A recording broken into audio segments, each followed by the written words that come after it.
Hello students, कैसे हो आप सब। आई होप बहुत अच्छे होंगे और होना भी चाहिए ऑलमोस्ट। ये है आपका एसिड बेस एंड सॉल्ट का लेक्चर नंबर 4, जहाँ पर हम पढ़ेंगे chemical properties of acids. Last lecture में हमने पढ़ा हुआ था physical properties of acids as well as classification of acids. Clear. अब उसके बाद आज हम पढ़ने वाले हैं chemical properties of acids. Okay, so start the topic. Chemical properties of acids. Clear कि जो एसिड है उसकी केमिकल प्रॉपर्टीज पे हम वर्कआउट करने वाले हैं आपके पास कि क्या क्या ऑलमोस्ट वर्कआउट होता है, कैसे रिएक्शंस आपके पास एसिड किसी दूसरे सब्सटेंस के साथ करता है और क्या क्या हमारे पास प्रोडक्ट फॉर्म होते हैं। तो फिजिकल प्रॉपर्टीज और केमिकल प्रॉपर्टीज में एक छोटा सा डिफरेंस हमने बताया था कि फिजिकल प्रॉपर्टीज एक्चुअल में उसकी फिजिकलिटी के बारे में कमेंट करता है, इन द सेंस कि क्या उसका हमारे पास ऑलमोस्ट स्टेट होगा, क्या उसका मेल्टिंग पॉइंट होगा, क्या बॉइलिंग पॉइंट होगा, क्या डेंसिटी होगी, क्या सोलिबिलिटी होगी। तो इन सब के बारे में कमेंट करता है। बात समझ में आ रही है। और यदि हम बात करें केमिकल प्रॉपर्टीज़ की, तो केमिकल प्रॉपर्टीज़ क्या करती हैं हमारे पास, वो ये बताते हैं कि एसिड यदि इसके साथ कंबाइन होगा तो ये होगा, और यदि इस सब्सटेंस के साथ कंबाइन होगा तो ये प्रोडक्ट फॉर्म होगा। तो दैट मीन्स डिफरेंट प्रोडक्ट जो फॉर्मेशन होता है वो किसके थ्रू होता है, केमिकल प्रॉपर्टीज। बात समझ में आ रही है, नाम से ही समझ में आ रहा हो केमिकली। क्लियर कि जहाँ पर केमिकल रिएक्शन इन्वॉल्व हो रही हो और जहाँ पर केमिकल रिएक्शन इन्वॉल्व ना हो रही हो तो हम कह सकते हैं कि वो क्या है हमारे पास, फिजिकल प्रॉपर्टी। बात समझ में आ रही है। पहली जो हमने पढ़ी हुई थी नॉर्मली सिंपल सा लॉजिक हमने पढ़ा हुआ था कि जो एसिड्स होते हैं उसका टेस्ट कैसा होता है, सॉर टेस्ट होता है। पहला तो हमने ये पढ़ लिया था आपके पास। दूसरा हमने क्या पढ़ा हुआ था कि जो आपका ब्लू लिटमस होता है, क्या ब्लू लिटमस, वो एसिड को किस में कर देता है, एसिड यदि सॉल्यूशन है तो ब्लू लिटमस को किस में कन्वर्ट कर देता है, रेड में। और एसिड्स कैसे होते हैं हमारे पास, इलेक्ट्रोलाइट होते हैं। ये हमने पढ़ा हुआ था। इलेक्ट्रोलाइट क्यों होते हैं, क्योंकि डिपेंड करता है आपके पास आयंस पे। यदि आपके पास वीक एसिड है तो आपका पुअर इलेक्ट्रोलाइट होगा, और यदि स्ट्रॉन्ग एसिड है तो स्ट्रॉन्ग इलेक्ट्रोलाइट होगा। क्यों, क्योंकि आपके पास स्ट्रॉन्ग एसिड में ज़्यादा H+ होंगे, वीक एसिड में कम H+ होंगे। तो that means it all depends on the number of H+ ions कि कितना हमारे पास H+ उसमें प्रेजेंट है, कितना H+ उसमें प्रेजेंट नहीं है। ओके, सेकेंड नंबर हमारे पास जो प्रॉपर्टी थी बहुत सिंपल सी, क्या कि हमारे पास लिखा हुआ है metal reacts with acid to form salt and hydrogen,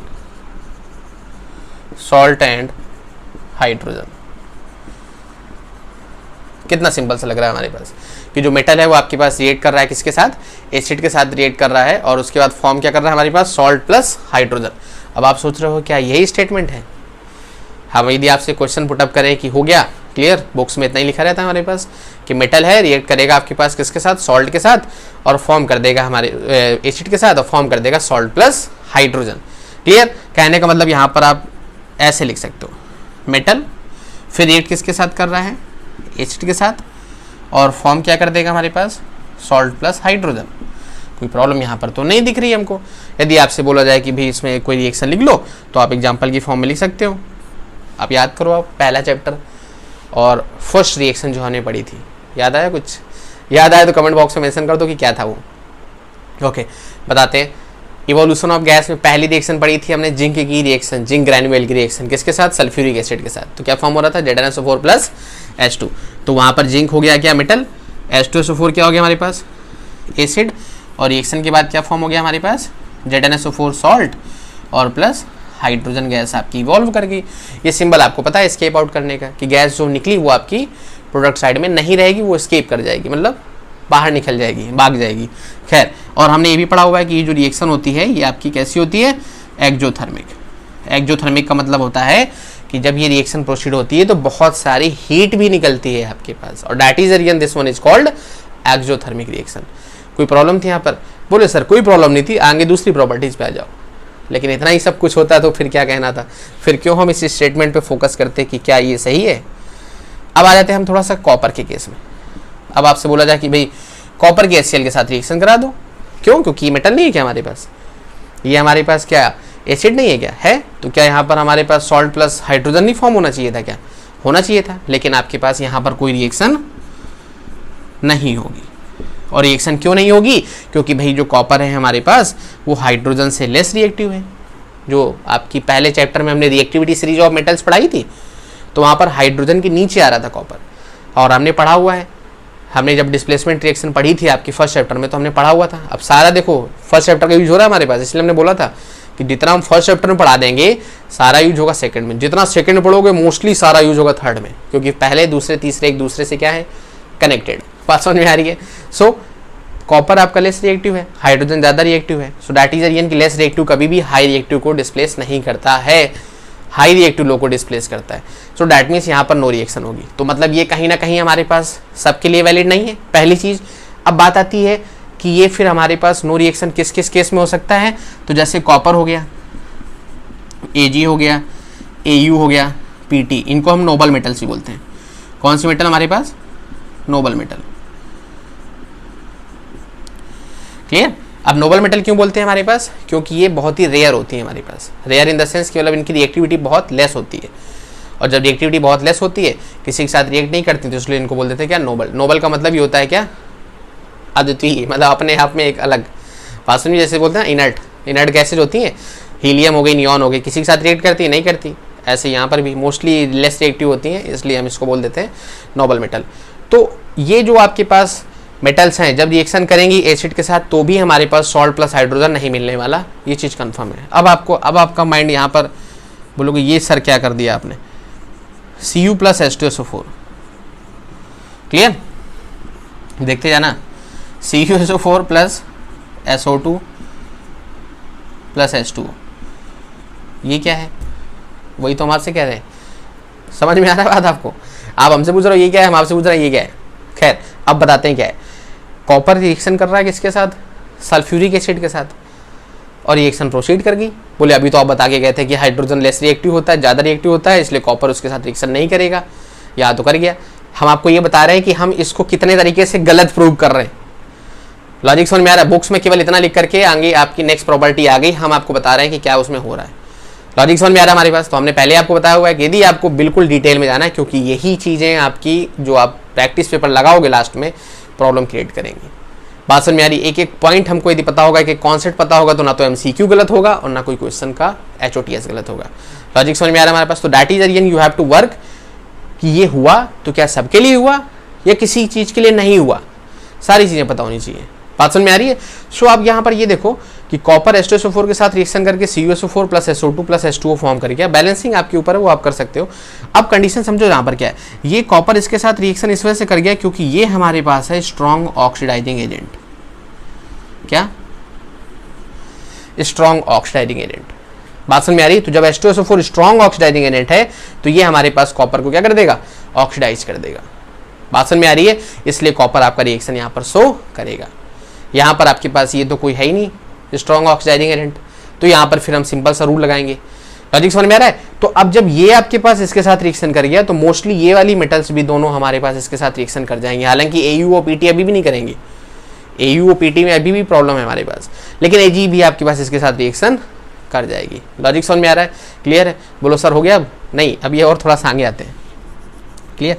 अब आगे आ जाते हैं हमारे पास। देखिएगा जरा हमारे पास क्या हुआ। हुआ कुछ ऐसा कि हमने कोई भी ऑलमोस्ट एक रिएक्शन ले ली। सपोज करिए हमने आपके पास ले ली कॉपर, और कॉपर की रिएक्शन हमने ले ली HNO3 के साथ। क्लियर है? अब HNO3 के साथ रिएक्शन ले ली और यहाँ से मिल गया CuNO3 का whole twice plus NO2 plus H2O। यहाँ पर हमारे पास यहाँ तक हो गया। इधर हमने 4 टाइम्स कर दिया, और यदि हम इसको बैलेंस करा लेते हैं ज़रा थोड़ा सा, तो आप देखिएगा ज़रा नाइट्रोजन यहाँ पर 2 टाइम्स है। ओके, 2 टाइम्स कर दिया। अब यहाँ पर आपका ठीक है 2 टाइम्स हो जाएगा, तो ये टोटल 4 हो गया। अब यहाँ से हाइड्रोजन 4 हो गया, तो ये आपके पास 2 टाइम्स हो जाएगा। ऑक्सीजन कितना हो गया? 4 और 6 10 to 12, और यहाँ कितना हो गया? 12। कॉपर एक बार है, क्लियर है। नाइट्रोजन आपके पास 4 टाइम्स है, ऑक्सीजन 12 है, क्लियर, बैलेंस होगी। अब आप समझो जरा यहाँ पर क्या हो गया। यहाँ पर ये भी आपका स्ट्रॉन्ग ऑक्सीडाइजिंग एजेंट है। क्या है हमारे पास? Strong oxidising agent. ये आपके पास H2SO4 से भी ज़्यादा स्ट्रॉन्ग ऑक्सीडाइजिंग एजेंट होता है। लॉजिक समझ में आ रहा है हमारे पास? तो अब ये रिएक्शन हमारे पास प्रोसीड आउट करा रहा है, और ये हमारे पास जाकर के यहाँ तक फॉर्म कर दे रहा है। कोई प्रॉब्लम? बोले नो प्रॉब्लम सर। अब देखो जरा, प्रॉब्लम तो अब शुरू होगी हमारे पास। Mg की हमने रिएक्शन करा दी किसके साथ? HNO3 के साथ। क्या फॉर्म कर गया? ये फॉर्म कर गया MgNO3 to the whole twice plus H2। कुछ समझ में आया हमारे पास? क्या समझ में आया?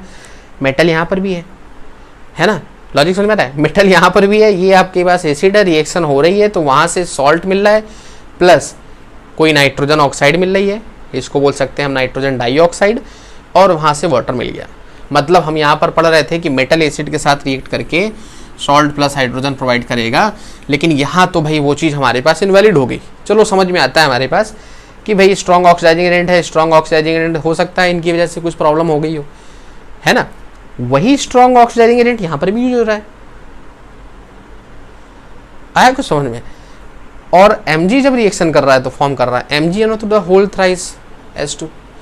ये क्या हो गया, बात समझ में आ रही है, बात समझ में आ रही है, कंडीशन समझ में आ रही है कि स्ट्रॉन्ग ऑक्सीडाइजिंग एजेंट है भैया, तो इसके साथ भी उसको salt plus nitrogen oxide plus water form करना चाहिए था, लेकिन ये तो हाइड्रोजन ही फॉर्म कर रहा है, ये तो आपके पास कोई दूसरा फॉर्म कर ही नहीं रहा है। तो अब यहाँ पर हम इसका कॉन्सेप्ट समझते हैं एक्चुअल में हुआ क्या। तो हम फिर से बता रहे हैं आपको, मेटल एसिड के साथ रिएक्ट करके सॉल्ट प्लस वाटर फॉर्म करता है। यहाँ पर आपको लगाना है note for some metal, some cases, कुछ केस में ऐसा होता है। क्लियर है, बात समझ में आ रही, आगे देखते हैं जरा इसमें।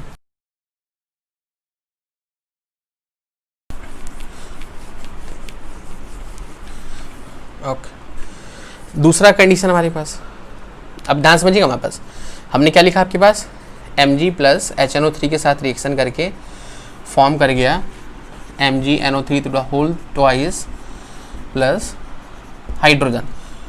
बैलेंस कराओगे तो ये बैलेंस होगी, ठीक है, यहाँ तक तो आपको ठीक था। अब हम थोड़ा सा आपके पास कुछ ऐसा कह रहे हैं, यहाँ पर हमने 4HNO3 ले लिया, अब तो पूरी कहानी चेंज हो गई हमारे पास।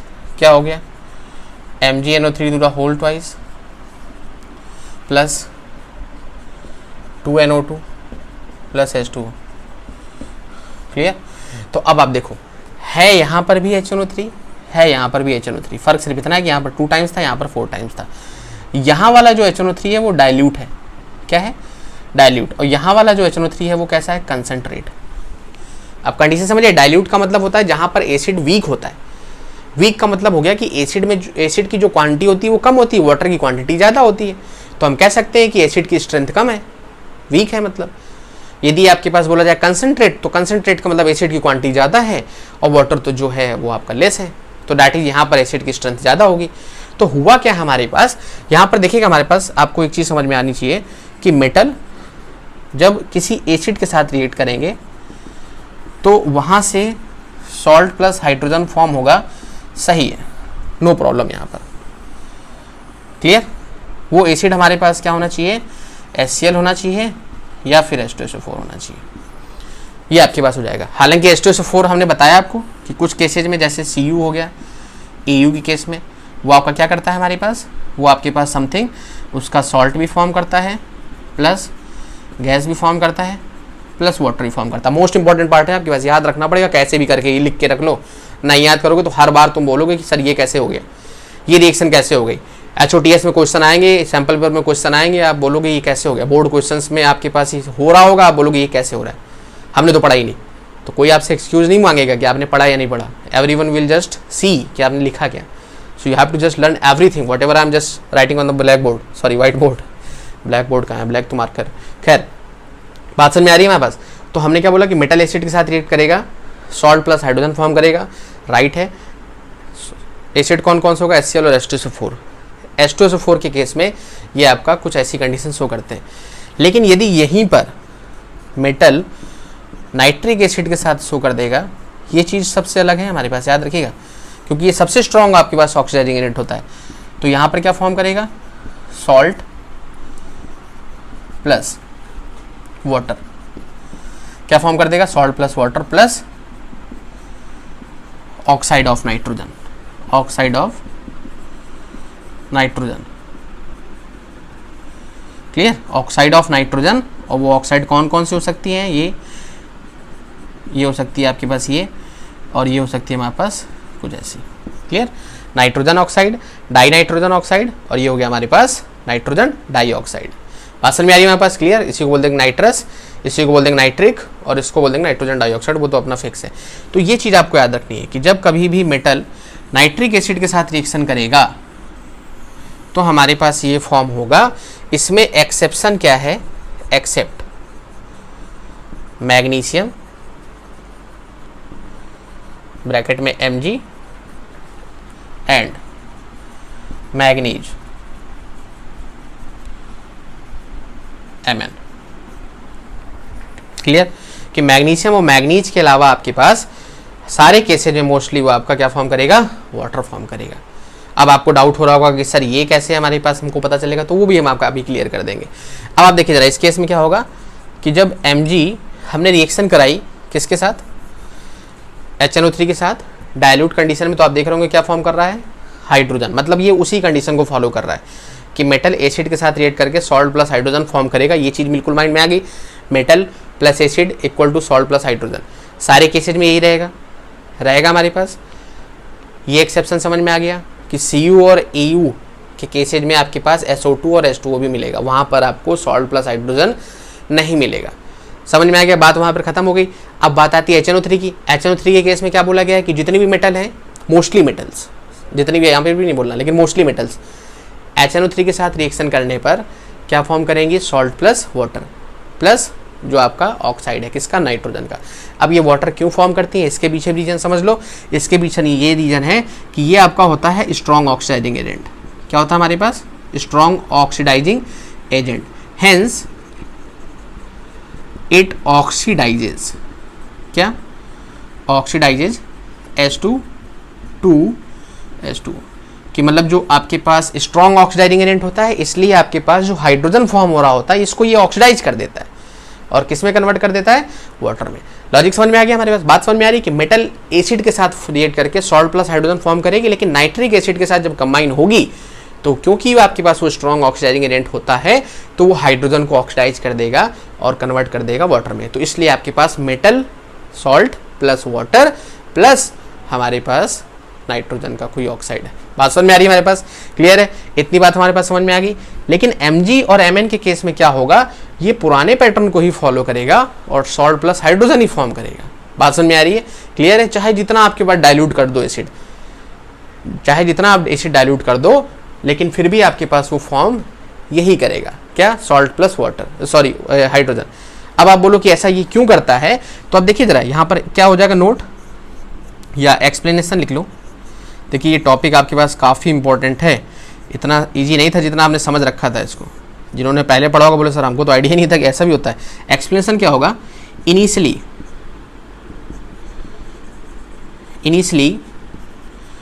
Mg रिएक्ट्स Mg/Mn, है ना, दोनों reacts with HNO3 and forms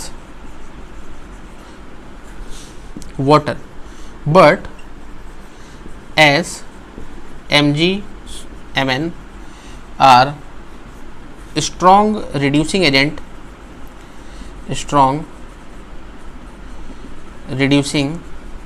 agent, hence they reduces H2O into H2। बात समझ में आ गई हमारे पास, क्लियर है। क्योंकि Mg और Mn आपके पास स्ट्रॉन्ग रिड्यूसिंग एजेंट होते हैं, इसलिए फॉर्म तो वाटर ही होता है। क्योंकि आपके पास नाइट्रिक एसिड इतना स्ट्रॉन्ग ऑक्सीडाइजिंग एजेंट है, तो कोई भी मेटल इसके साथ रिएक्ट करेगी तो ऑब्वियस सी बात है salt plus water plus nitrogen oxide form कर देगा। प्रॉब्लम कोई नहीं थी हमारे पास। लेकिन MgMn के केस में आपके पास वाटर नहीं फॉर्म हो रहा था, हाइड्रोजन ही फॉर्म हो रहा था। ऐसा क्यों? क्योंकि वो खुद strong oxidising agent, reducing agent, और जब खुद स्ट्रॉन्ग रिड्यूसिंग एजेंट है तो वाटर फॉर्म तो होता है इनिशियली, लेकिन वो उसको क्या कर देते हैं, रिड्यूस कर देते हैं, उसका ऑक्सीजन खुद कैरी कर लेते हैं। बात समझ में आ रही है। और बचता वहाँ पर सिर्फ हाइड्रोजन है। तो जब ऑक्सीजन उससे रिमूव हो जाता है तो हाइड्रोजन का क्या हो जाता है, रिडक्शन। बात समझ में आ रही है। तो क्योंकि ये स्ट्रॉन्ग रिड्यूसिंग एजेंट है, दैट इज द रीजन कि ये वाटर को रिड्यूस कर देते हैं H2 में, इसलिए हमारे पास आपका वहाँ पर हाइड्रोजन फॉर्म होता है। तो क्या समझ में आपको कि मेटल एसिड के साथ रिएक्ट करेगा सॉल्ट प्लस हाइड्रोजन, क्लियर है, प्रॉब्लम नहीं है। लेकिन यदि नाइट्रिक एसिड के साथ रिएक्शन करेगा तो वहाँ पर सॉल्ट प्लस वाटर फॉर्म होगा, ना कि हाइड्रोजन, क्लियर। लेकिन MgMn फिर भी आपका हाइड्रोजन शो करेंगे, वो वाटर फॉर्म नहीं करेंगे। बोलो सर हो गया? नहीं, अभी नहीं हुआ, अभी भी बाकी है, देखते हैं क्या।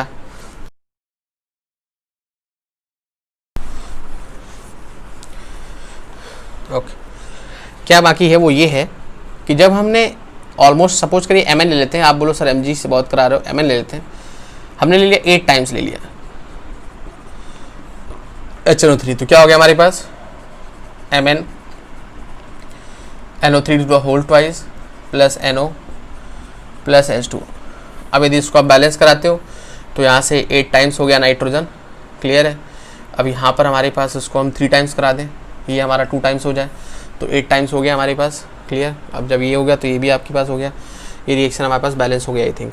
8 टाइम्स नाइट्रोजन 24 ऑक्सीजन, 24 का मतलब देख लो यहाँ पर 6 18 2 20, और हाँ यहाँ पे आपके पास 4 टाइम्स हाइड्रोजन कितना हो गया 8, बैलेंस हो गई। अब बैलेंस हो गई हमारे पास, ठीक, नो प्रॉब्लम, ओके बैलेंस हो गई, क्लियर। अब आप बोलो सर ये क्या है, ये क्यों लिख दी, कोई इसमें दिक्कत है ना, दिक्कत नहीं समझ में आ रही है आपको। HNO3 के साथ रिएक्शन कर रहा है MgMn और वाटर फॉर्म कर रहा है, अभी तो हम पढ़ के गए थे आपका हाइड्रोजन फॉर्म कर रहा है। बोलो सर क्या कर रहे हो आज, सर समझ में नहीं आ रहा हमको, आप कहना क्या चाहते हो, समझ में नहीं आ रहा। हम आपको बता रहे हैं कि पहले मेटल एसिड के साथ रिएक्ट करके सॉल्ट प्लस हाइड्रोजन फॉर्म किया, हमने उसको प्रूव किया कि कुछ केस में आपका नहीं फॉर्म करेगा, क्लियर। कॉपर और EU वाला केस एक्सप्लेन किया हमने, क्लियर। अब हमने उसके H2SO4 के साथ रिएक्शन कराई की, कोई प्रॉब्लम, नो प्रॉब्लम। हमने बोला कि मेटल जब एसिड आपका HNO3 ले लिया जाएगा तो वहाँ हाइड्रोजन नहीं फॉर्म करेगा, वहाँ वाटर फॉर्म करेगा। आपने बोला ठीक, लेकिन हमने बोला कि Mg और Mn स्ट्रॉन्ग रिड्यूसिंग एजेंट होते हैं, इसलिए वो आपका हाइड्रोजन ही फॉर्म करेंगे, वाटर फॉर्म नहीं करेंगे। समझ में आ गया यहाँ तक। अब हम कह रहे हैं कि Mg Mn वाटर फॉर्म करेंगे, हाइड्रोजन फॉर्म नहीं करेंगे, रिएक्ट तो नाइट्रिक एसिड के साथ ही कर रहे हैं। लेकिन आपको यहाँ पर याद ये रखना है कि ये है कंसनट्रेट, क्या है हमारे पास कंसनट्रेट एसिड। तो कंसनट्रेट का मतलब क्या हो गया, जब ये ऑलरेडी आपका और स्ट्रांग हो गया, हमने क्या बोला था वो डाइल्यूट कंडीशन है, जब बहुत डाइल्यूट का मतलब समझो आप, एसिड की स्ट्रेंथ क्या होगी, वीक होगी। डाइल्यूट का मतलब क्या हो गया कि H+ आयंस कम है, और जब कम है तो मतलब एसिड की स्ट्रेंथ क्या होगी, कम होगी। कंसनट्रेट का मतलब क्या है, H+ आयंस ज़्यादा होंगे, एसिड की स्ट्रेंथ ज़्यादा होगी। तो जब एसिड स्ट्रांग हो गया, स्ट्रांग तो पहले भी था लेकिन अब इसमें एसिड क्वांटिटी और ज़्यादा हो गई, तो ये MgMn अपने आप को ये कंट्रोल नहीं कर पाए। कहने का मतलब ये उतना ज़्यादा स्ट्रॉन्ग रिड्यूसिंग नहीं हो पाए जितना ज़्यादा ये ऑक्सीडाइजिंग हो गया। तो ये जानबूझ करके इसने इनके ना चाहते हुए भी इनको ज़बरदस्ती क्या कर दिया, ऑक्सीडाइज कर दिया। बात समझ में आ रही है हमारे पास। तो क्या समझ में आया, यहाँ से ये समझ में आया हमारे पास कि जो Mg/Mn है, जब हमारे पास HNO3 क्या है डाइल्यूट, तो क्या फॉर्म करेंगे हमारे पास सॉल्ट प्लस हाइड्रोजन। और यदि हमारे पास Mg/Mn और वहाँ पर HNO3 कैसा है हमारे पास कंसनट्रेट, तो क्या फॉर्म करेंगे हमारे पास सॉल्ट प्लस वाटर प्लस यहाँ से NO या फिर N2O या फिर NO2, क्लियर। कोई प्रॉब्लम यहाँ पर, ये हमारे पास था क्या ऑब्जर्वेशन, कोई प्रॉब्लम यहाँ तक। हम उसी प्रॉपर्टी को एक्सप्लेन कर रहे हैं, बात समझ में आ रही है। अब आपके माइंड में आ रहा होगा कि सर इसमें क्या कुछ कर सकते हैं, बहुत क्वेश्चन पूछते हो आप। बोलो सर हम तो कुछ पूछ नहीं रहे, आप ही बता रहे हो, हमें पता ना क्या पूछ सकते हो। बोलो सर ये कब फॉर्म होगा, ये कब फॉर्म होगा, ये कब फॉर्म होगा, कुछ तो बता दो सर, क्या करें आप। तो ये कंडीशन डिपेंड करती है इस पर कि हमारे पास जो एसिड है उसकी क्वांटिटी क्या है। जितना ज़्यादा क्वांटिटी आपके पास बढ़ती जाएगी उसके अकॉर्डिंग हमारे पास ये चेंज होता जाएगा। बात समझ में आ रही है, क्लियर है। तो यदि आपसे बोला जाए कि ये किस पे डिपेंड करता है, तो ये डिपेंड करता है हमारे पास जो एसिड की क्वांटिटी होती है। यदि एसिड की क्वांटिटी ज़्यादा होगी तो उसके अकॉर्डिंग हम देखते हैं कि बैलेंसिंग किसके बिहाफ पे हो रही है, बैलेंसिंग किसके बिहाफ पे हो रही है। आपको एग्जांपल दे दें हम थोड़ा सा, आप सारी चीज़ें क्लियर कर देते हैं ताकि आप बाद में ये ना बोलो कि ये कैसे हो गया। देख लो ज़रा, Cu plus almost 4 HNO3, clear, और यहाँ से फॉर्म हो गया Cu NO3 to the whole twice plus NO2 plus H2, clear. अब इसको बैलेंस कर लेते हैं आपके पास। तो बैलेंस करने का बड़ा सिंपल सा लॉजिक है, 4 टाइम्स हाइड्रोजन है तो 2 टाइम्स कर दिया इसको हमने। अब ये नाइट्रोजन हो गया 4 तो इसको भी 2 कर दिया हमने। अब ये 12 हो गया, 6 और 6 4 10 और 2 12, बैलेंस हो गई, क्लियर है, बात समझ में आ रही। तो अब देखो जरा, यहाँ पर देखने वाली बात ये है कि जब हमने HNO3 को कितने टाइम्स किया, 4 टाइम्स, तो क्या फॉर्म हो गया हमारे पास नाइट्रोजन डाइऑक्साइड। अब एक इंटरेस्टिंग चीज़ आएगी कि यहाँ पर हम इसको 8 टाइम्स ले लेंगे। ये वर्क है आपके पास, सब हम ही नहीं बता देंगे जो आप बैठे आराम से बिस्तर तोड़ रहे हो। अब यहाँ कौन सा ऑक्साइड फॉर्म होगा ये कमेंट बॉक्स में आपको लिखना, बैलेंस करनी है रिएक्शन पूरी। अब बात समझ में आ रही है। हमने 8 टाइम्स कर दिया, एटम्स बढ़ जाएंगे। तो इसके अकॉर्डिंग यहाँ पर कौन सा इन तीनों में ले लें हम जिससे रिएक्शन बैलेंस हो जाए। तो क्या समझ में आया कि NO फॉर्म होगा, N2O फॉर्म होगा या NO2 फॉर्म होगा, that depends on the quantity of acid जो रिएक्शन में इन्वॉल्व हो रहा है। कमेंट में क्या लिखना है, कौन सा ऑक्साइड फॉर्म होगा, और ये पूरी की पूरी बैलेंस रिएक्शन, बैलेंस करके इसको लिखना है। बात समझ में आ रही है, इंटरेस्टिंग टॉपिक हमारे पास, बात समझ में आ गई। तो ये थी पहली प्रॉपर्टी हमारे पास, एसिड रिएक्ट करता है मेटल के साथ और सॉल्ट हाइड्रोजन फॉर्म करता है। ये तो ऑन रिकॉर्ड है पेपर पे, लेकिन थोड़ा सा यदि उसके बैक स्क्रीन जाए तो हमारे पास वहाँ पर आपको पता चलेगा कि ये सारे केसेस में अप्लीकेबल नहीं होता है, और क्या क्या होता है ये हमने आपको एक्सप्लेन बोर्ड में कर दिया है। Okay,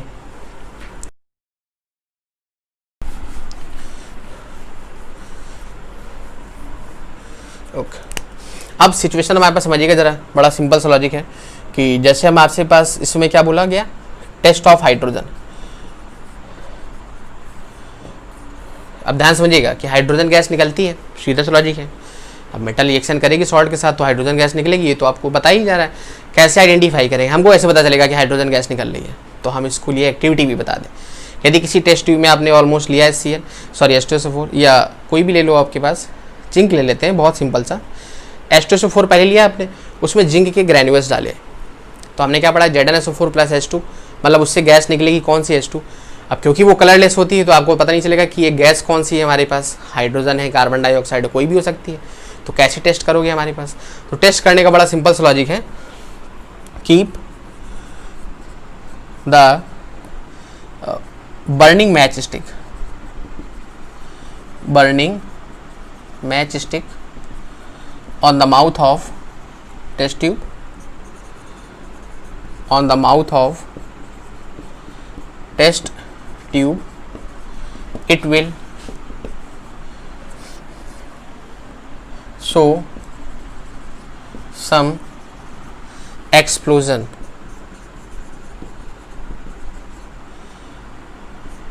due to burning of gas with pop sound. कौन सा साउंड, यही सबसे इंपॉर्टेंट है ना। तो ये हमारे पास HOTS के बिहाफ पे हमने बताया, HOTS में कई बार आपका यूज होगा पॉप साउंड। तो पॉप का मतलब क्या होता है, जैसे आपने ऑलमोस्ट कोल्ड ड्रिंक होती है, तो जब वो वाली बॉटल वाली है ना जो कांच में आती है, यस, तो जब उसका कैप ओपन करते हैं तो कैसा साउंड आता है, टक से आवाज आती है, पॉप साउंड, उसी को बोलते हैं। बात समझ में आ रही है, हमारे पास क्लियर है। तो यदि हमारे पास टेस्ट ट्यूब है, जैसे ये टेस्ट ट्यूब है, इसमें हमने H2SO4 लिया, उसमें हमने क्या डाला, जिंक के ग्रेन्यूल्स डाले, तो रिएक्शन होगी, ZnSO4 फॉर्म होगा, H2 बाहर निकलेगी। तो हमें क्या करना है, एक मैच स्टिक का मतलब माचिस की तीली, उसको बर्न करके उसके पास ले जाएंगे, तो वो आपके पास एक पॉप साउंड प्रोड्यूस होगा। तो पॉप साउंड क्यों होगा, क्योंकि जो गैस है वो बर्न हुई है हमारे पास, एक्सप्लोजन हुआ हमारे पास, तो इसी वजह से पॉप साउंड होता है। तो हम आइडेंटिफाई कर लेंगे कि हमारे पास वो कौन सी गैस है, यस, हाइड्रोजन। क्लियर। अब यहाँ पर नोट क्या है, नोट ये है कि जो हमारे पास फूड आइटम्स होते हैं, फूड आइटम्स जैसे कि हमारे पास कौन कौन से हो गए, विनेगर हो गया है ना, या फिर कर्ड हो गया। विनेगर हो गया हमारे पास, सीधा सा लॉजिक, और इसके बाद कर्ड हो गया, और हम आइडेंटिफाई कर सकते हैं इसके बाद लेमन हो गया, विनेगर, कर्ड, लेमन। क्लियर। और भी हमारे पास हो सकते हैं food items should not be kept in metal vessel as it contains acids। Clear. बात समझ में आ रही है कि मेटल वेसल आपके पास, जैसे कॉपर वेसल हो गया हमारे पास, या फिर हमारे पास ब्रास वेसल हो गया, तो इनमें हमारे पास इनको मोस्टली नहीं रखने चाहिए। क्यों नहीं रखने चाहिए, क्योंकि इनमें एसिड होता है, और वो एसिड हमारे पास इसके साथ क्या कर जाएगा, रिएक्शन कर जाएगा, और जब एसिड के साथ रिएक्शन कर जाएगा तो वहाँ से पॉइजनस सब्सटेंस फॉर्म कर देगा, जिसकी वजह से हमारे पास ये जो थे ये आपके डिस्ट्रॉय हो जाएंगे, और यदि आप उसको खा लोगे तो आपके अंदर भी प्रॉब्लम हो जाएगी। बात समझ में आ रही है।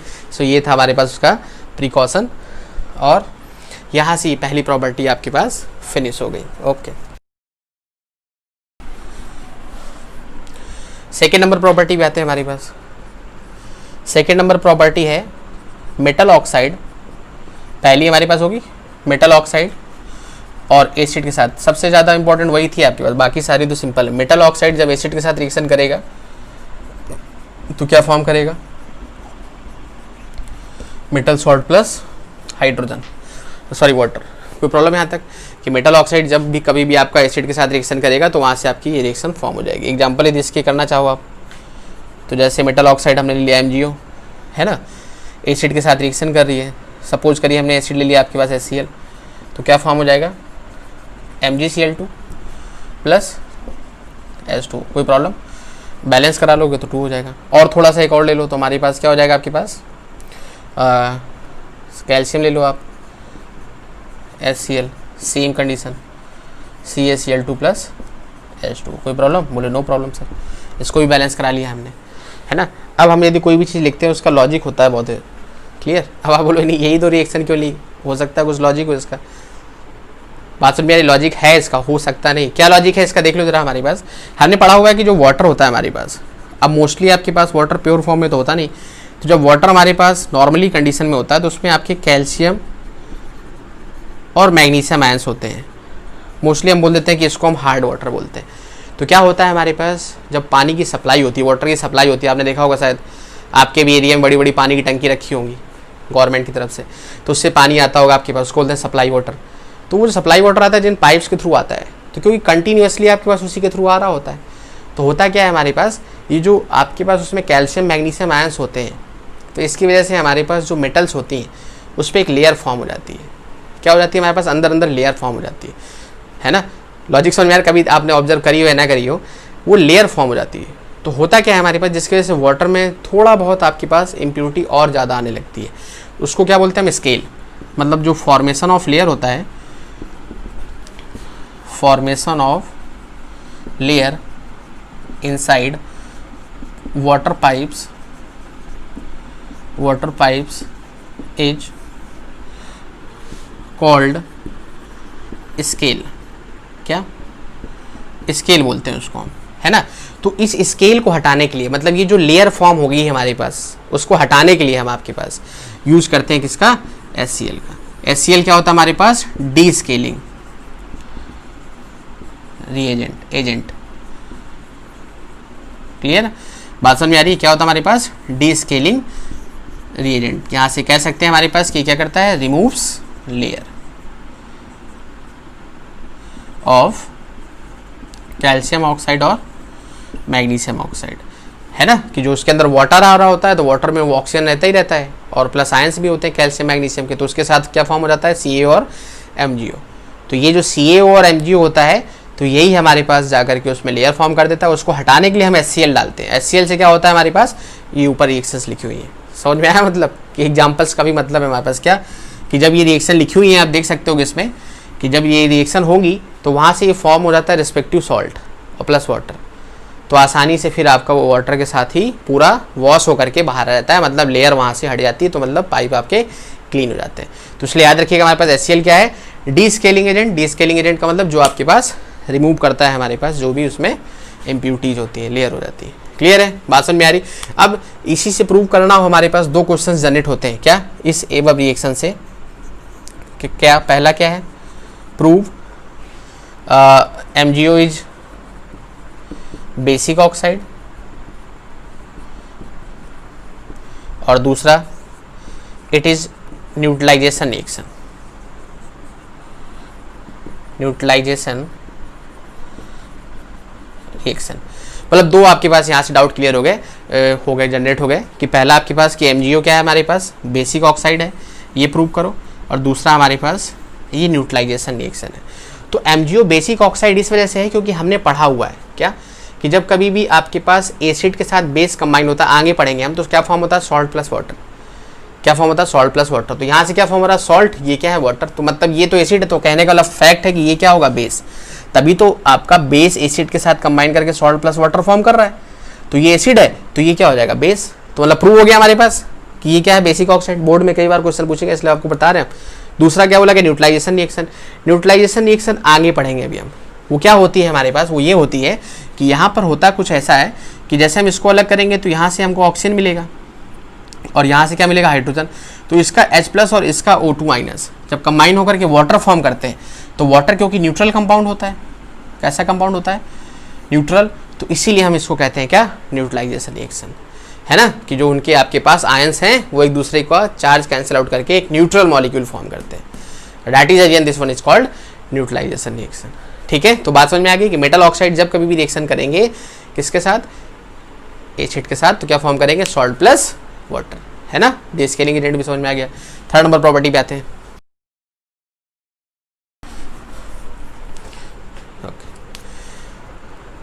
नेक्स्ट नंबर प्रॉपर्टी देखिएगा हमारे पास, ये सिंपल सी है कि मेटल कार्बोनेट है। अब ये मेटल कार्बोनेट रिएक्शन कर रहा है किसके साथ, एसिड के साथ, और फॉर्म कर रहा है हमारे पास salt plus CO2 plus H2। Clear. और इसी रिएक्शन को हम बोलते हैं क्या, याद रखने वाली बात है हमारे पास, इसी रिएक्शन को हम बोलते हैं क्या, D carboxylation. D carboxylation reaction.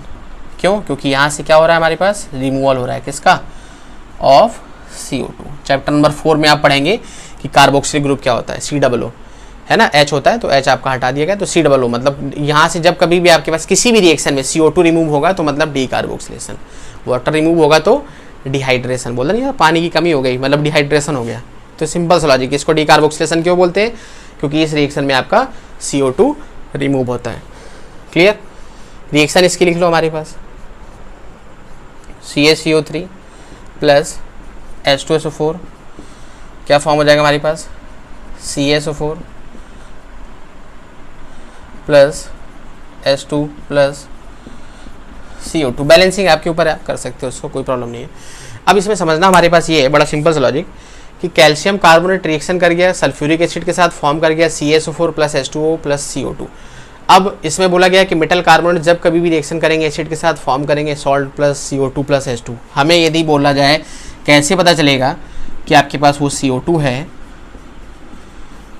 तो हमारे पास क्या हो जाएगा यहाँ पर, पहला तो ये कि आपके पास ब्रिस्क इफरवेस्केंस होती है, क्या, इफरवेस्केंस,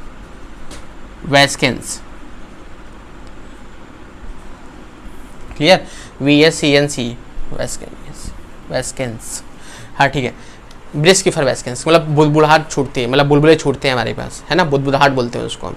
तो आपकी ब्रिस्क का मतलब वेरी फास्ट, मतलब बहुत तेज़ी से आपके पास बुलबुले छूटते हैं, है ना, और गैस बाहर आती है तो उसको बोलते हैं ब्रिस्क इफरवेस्केंस। दूसरा हमारे पास क्या होता है कि ये फायर एक्सटिंग्विशर होती है,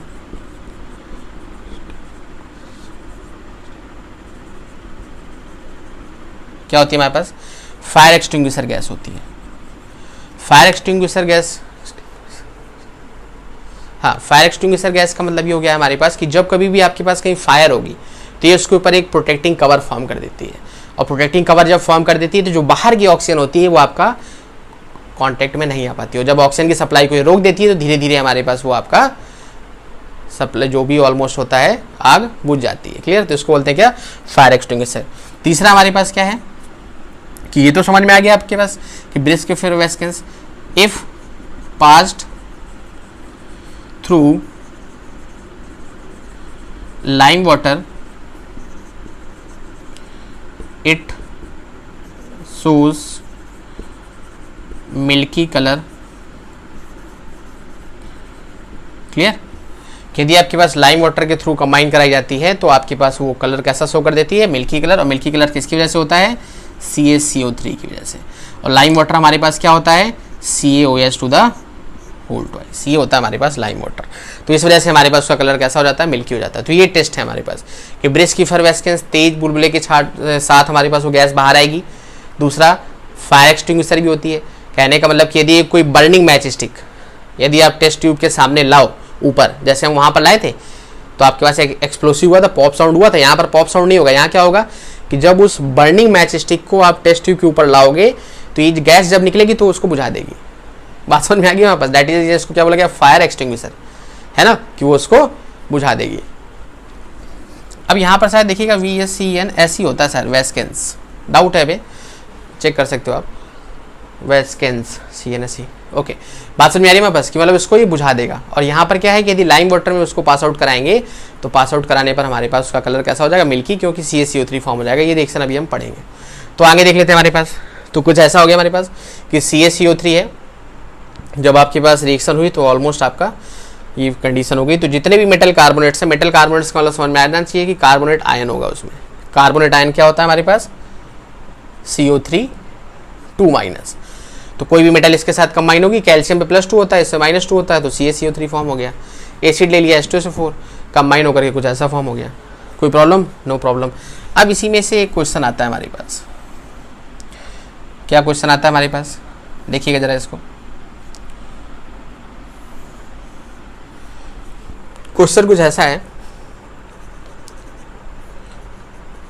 how does acid rain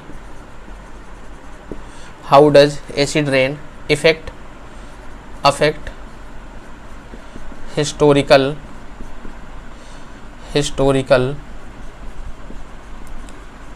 monuments such as Taj Mahal. Clear?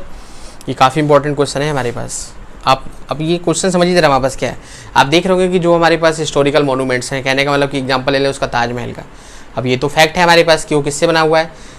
Calcium carbonate, है ना। कि डैट मीन्स आपके पास संगमरमर जिसको बोलते हैं हम।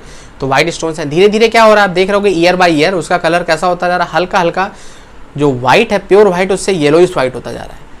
तो ये उसका कलर में चेंज क्यों आता जा रहा है हमारे पास? क्या रीजन है इसका? तो वो आपके पास एक्सप्लेन किया जाएगा इसके थ्रू। होता क्या है कि जो एटमॉस्फेयर होता है हमारे पास, या ये कह सकते हो आप, इसका जो आंसर हमारे पास हो जाएगा, आंसर क्या हो जाएगा हमारे पास कि जो बर्निंग होता है हमारे पास किसका? फॉसिल फ्यूल्स का।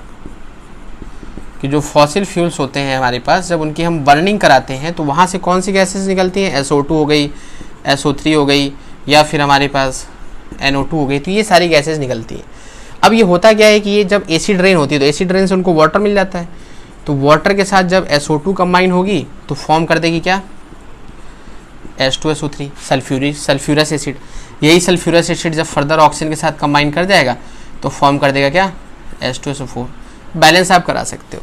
यदि हम H2O की रिएक्शन करा दें किसके साथ? SO3 के साथ, तो पहले स्टेप में ही फॉर्म कर देगा आपके पास सल्फ्यूरस एसिड, सल्फ्यूरिक एसिड। फिर यदि हम इसी की रिएक्शन करा दें आपके पास H2O की किसके साथ?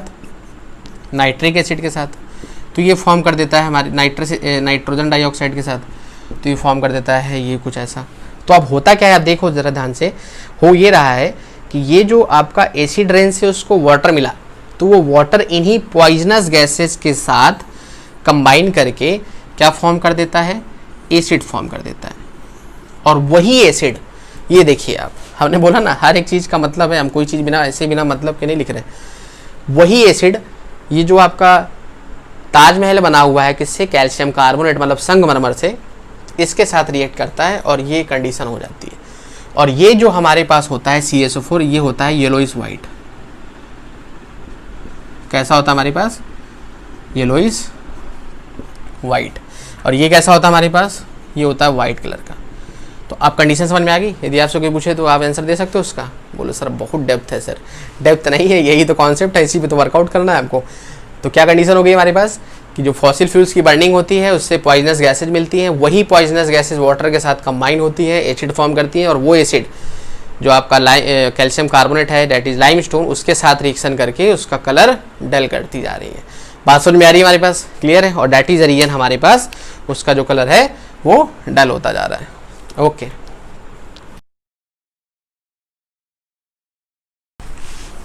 ओके, नेक्स्ट आ जाते हैं आपके पास 4th नंबर पे।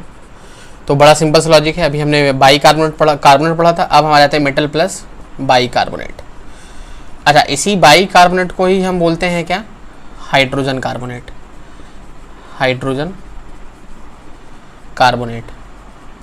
तो चाहे बाई कार्बोनेट हो, सिंपल सा SCO3 माइनस, वहाँ क्या था? CO3 2-। रिएक्शन होने के बाद क्या मिलेगा हमारे पास? Metal salt plus CO2 plus H2। Clear है? बात समझ में आ रही कि मेटल जब कभी भी बाई कार्बोनेट के साथ रिएक्शन करेगा तो वहाँ से क्या मिलेगा? Metal salt plus CO2 plus H2O। Example एक छोटा सा लिख लो इसका। तो NaSCO3 रिएक्शन करा दो इसकी HCl के साथ, क्या फॉर्म हो जाएगा हमारे पास? NaCl plus H2O plus CO2। Clear है, बात समझ में आ रही है? आपको लग रहा होगा सर आपने ये तो ऐसे लिख दी। हमने बताया ना हर एक चीज़ का मतलब है, बिना मतलब के हम कुछ भी नहीं लिखते। अब ऐसा भी नहीं कि हर समय हम बिना मतलब कुछ नहीं लिखते, कभी कभी लिखना भी पड़ता है। खैर, तो अब देखो जरा इसका मतलब क्या है। इसका मतलब ये है कि जो ये NaSCO3 होता है ना, इसी को बोलते हैं क्या, एंटासिड, है ना। क्या हो जाएगा इसका मतलब, relieves acidity, relieves from acidity.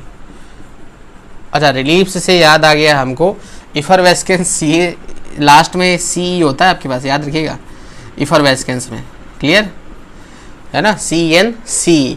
Clear, याद आ गया हमको अचानक।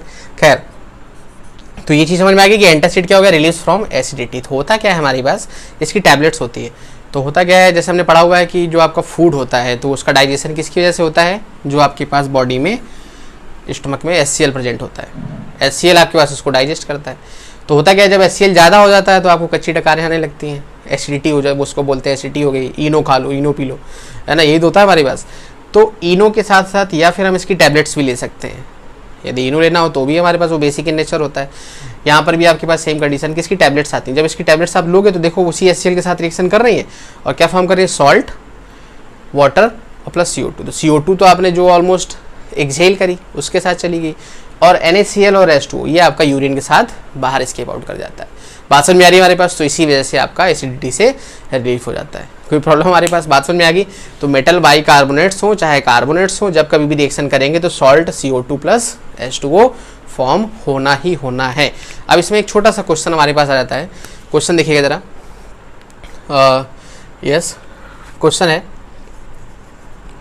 अ सॉल्यूशन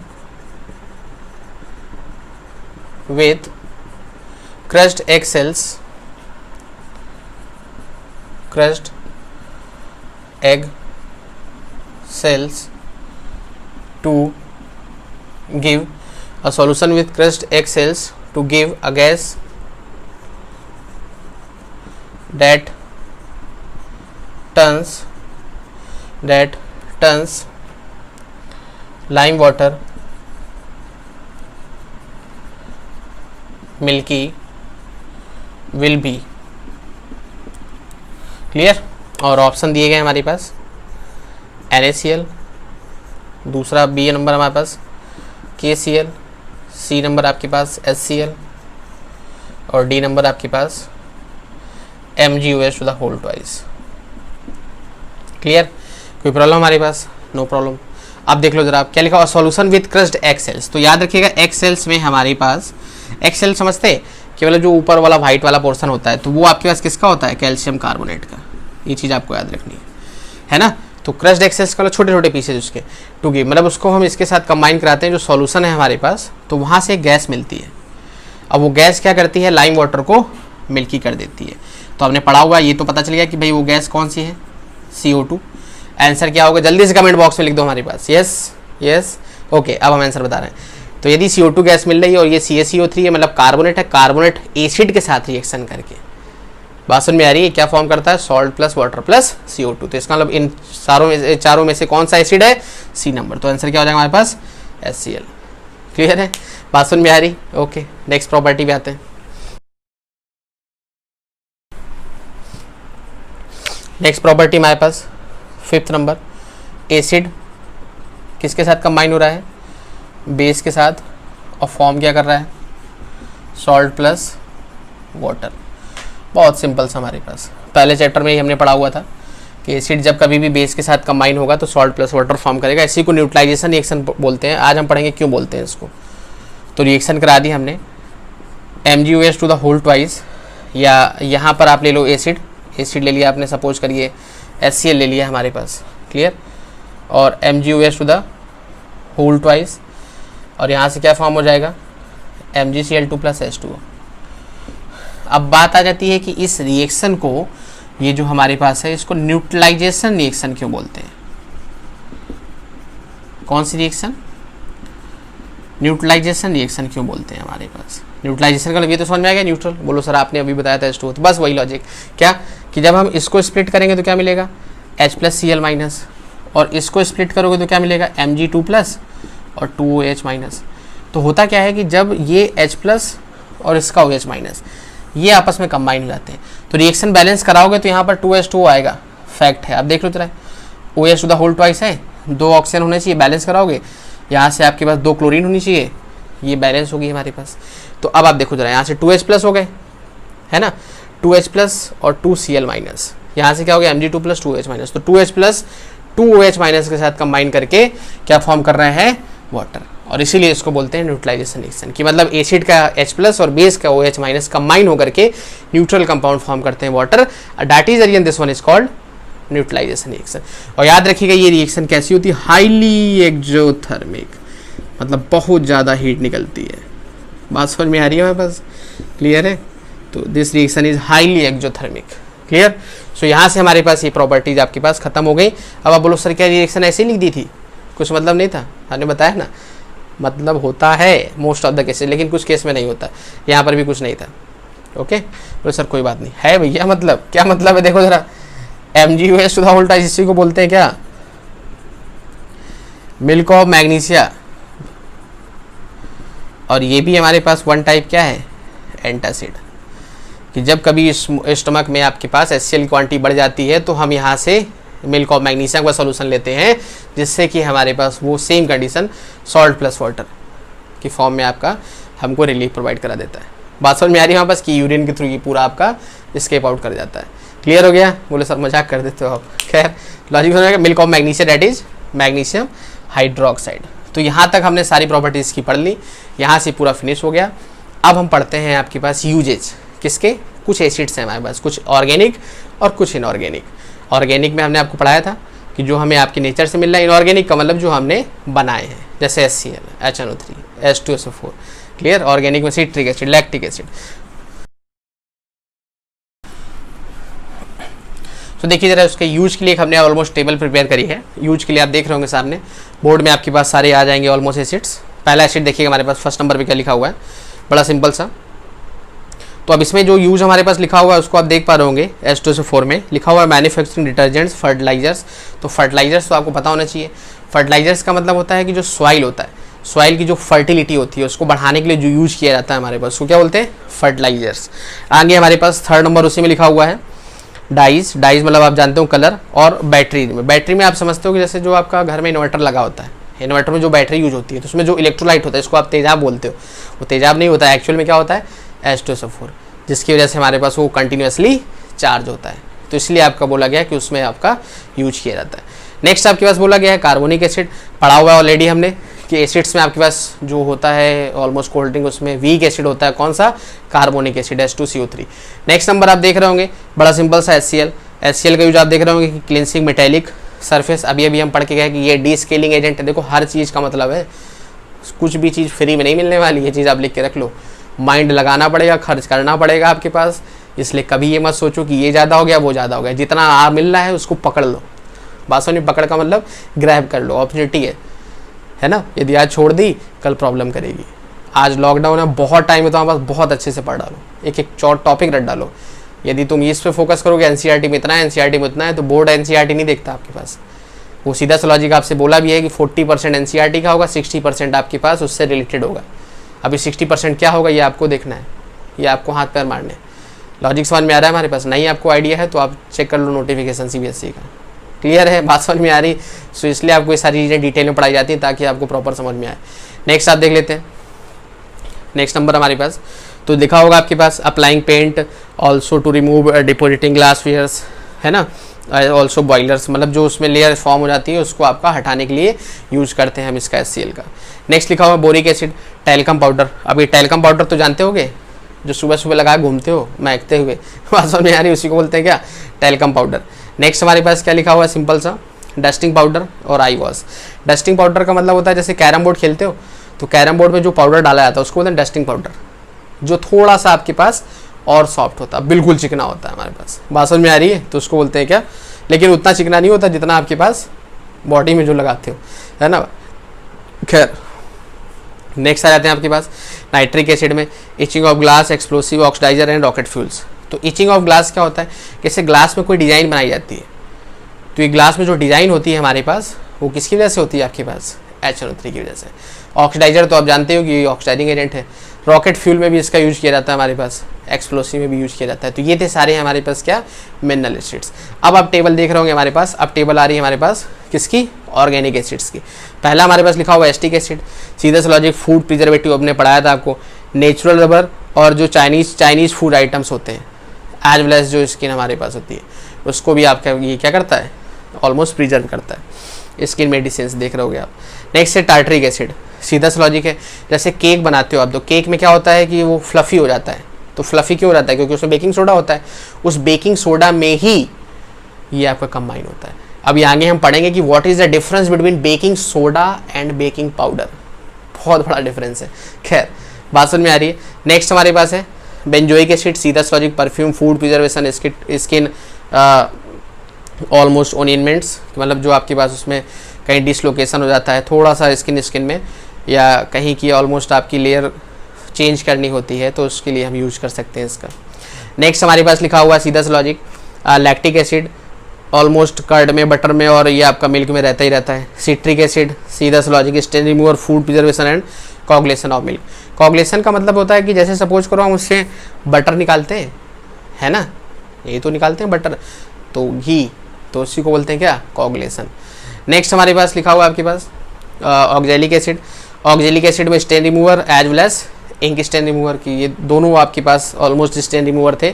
और लास्ट हमारे पास सैलिसिलिक एसिड, तो रिड्यूस फीवर, इन्फ्लेमेशन, इन्फ्लेमेशन का मतलब कि जहाँ कहीं आपके पास बर्निंग हो जाती है तो उसको आपके पास ये क्या करता है, प्रोटेक्ट करता है। और लास्ट हमारे पास लिखा cosmetic as well as food preservation, कि जो कॉस्मेटिक्स होते हैं और फूड प्रिजर्वेशन होते हैं उनको आपके पास ये प्रोटेक्ट करता है। तो ये थे हमारे पास यूजेस, और यहाँ से आपके पास एसिड्स का टॉपिक पूरा खत्म हो गया हमारे पास।